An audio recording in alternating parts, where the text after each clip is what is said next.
Hi everyone. Today we're doing section 4.4, derivatives of exponential and logarithmic functions. We will actually focus exclusively on exponential functions today, and we'll save the logarithmic functions for tomorrow. So on this slide you can see the four rules, if you want to call them that, for derivatives of exponential functions. The first one tells us that the derivative of e to the x is e to the x. We've seen e before. We know it has some special properties, and so this is yet another special property of that value e. The second rule is quite similar.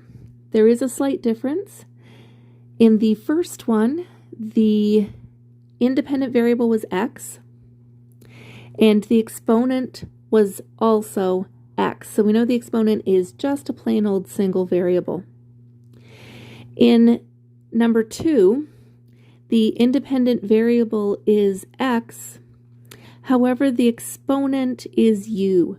So the exponent is not just a single variable, it's actually a function itself, which means we have a function inside a function, which means that chain rule will apply.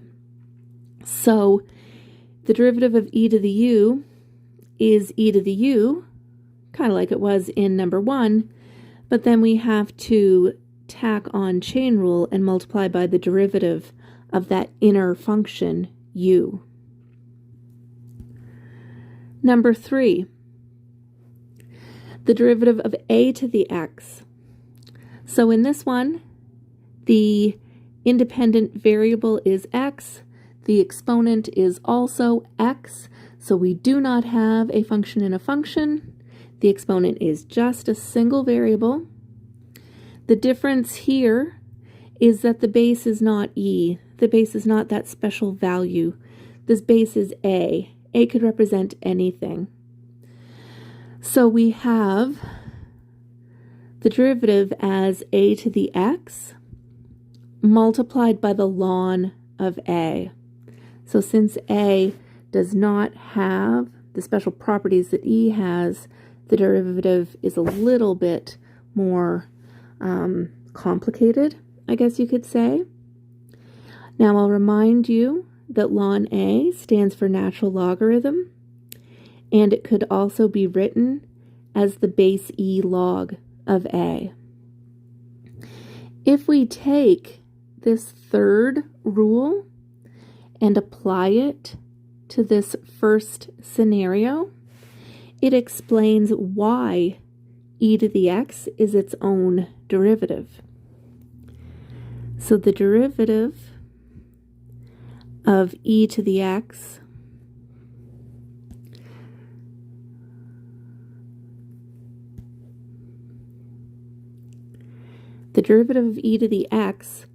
following rule 3 would be e to the x times the ln of e. Now that's the same thing as e to the x times the base e log of e, and of course the base e log of e is just 1. So that's why the derivative of e to the x is itself. And number 4, we have x as the independent variable.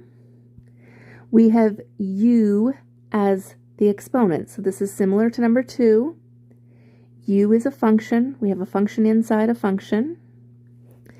It's also similar to number 3. Our base is not special. And so we get what we had in 3 along with chain rule kicking in. Let's take a look at example 1. Find dy dx if y equals e to the exponent of x plus x squared. So this would be like scenario 2 on the previous slide. We have e to the exponent of a function, not just a single variable.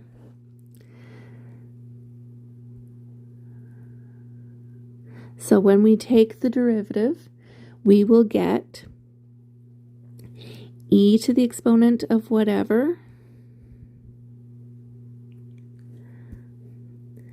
and then chain rule kicks in, and we multiply by the derivative of that inner function, the exponent.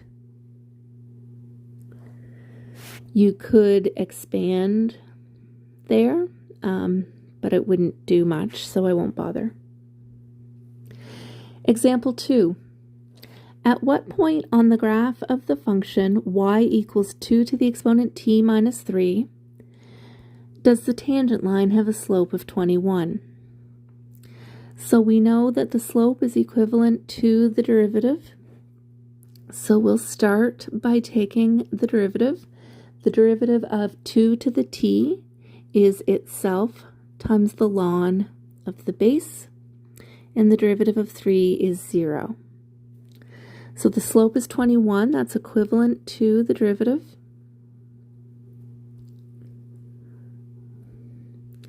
What I need to do here is isolate t, so I'll divide both sides by ln 2.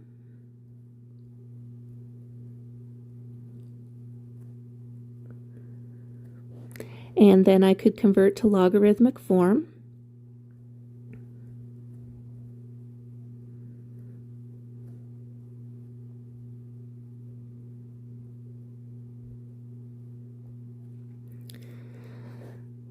Okay, so the exponent became the answer, if you want to call it that. The base of the power became the base of the logarithm. And the the answer became the argument. Now to punch that into a calculator, remember it's the same as the logarithm of the argument divided by the logarithm of the base. So if you punch that into a calculator, you will get approximately 4.921. So that's the value of t, the independent variable. To get the value of y, we would simply substitute the t value back into the original function. And so that gives us 27.297. So the question was, at what point does the tangent have a slope of 21? So it would be at the point approximately 4.9, 27.3. Those would be the approximate coordinates of the point where the tangent would have a slope of 21. Okay, last example, example 3. The spread of a flu in a certain school is modeled by the equation P of t, where P of t is the total number of students infected t days after the flu was first noticed. Many of them may already be well again at time t. A. Estimate the initial number of students infected with the flu. The initial number. So the number at time equals 0. So we're looking for P of 0. So that's 100 over 1 plus e to the exponent 3 minus 0. And that works out to be approximately 4.7. So estimate the initial number of students infected with the flu. We would estimate 5 students were initially infected.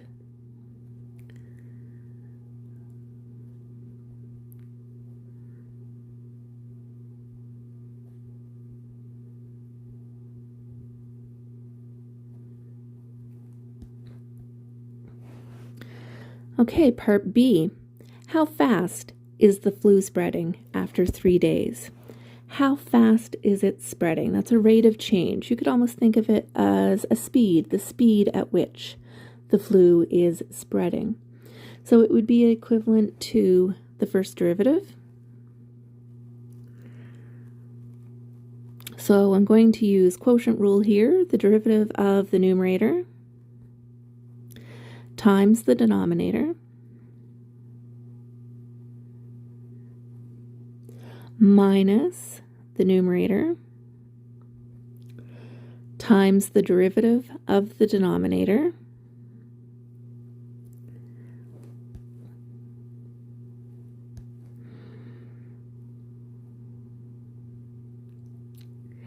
and because the exponent is a function, chain rule kicks in and I have to multiply by the derivative of that inner function, the exponent. And that's all over the denominator squared. So that's quite messy. We should be able to fix that up significantly. So the first term in the numerator is 0 times something, so that's gone.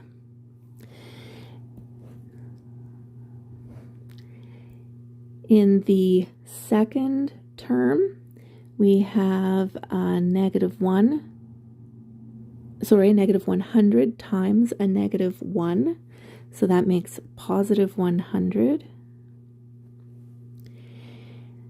multiplied by e to the exponent 3 minus t.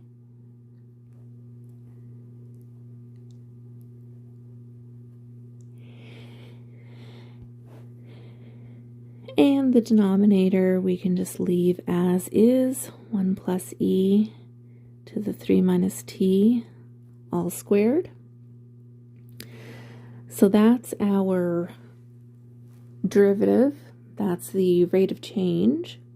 We want to know specifically what the rate of change was after 3 days. So we want to take this derivative that we found and substitute 3 in place of t.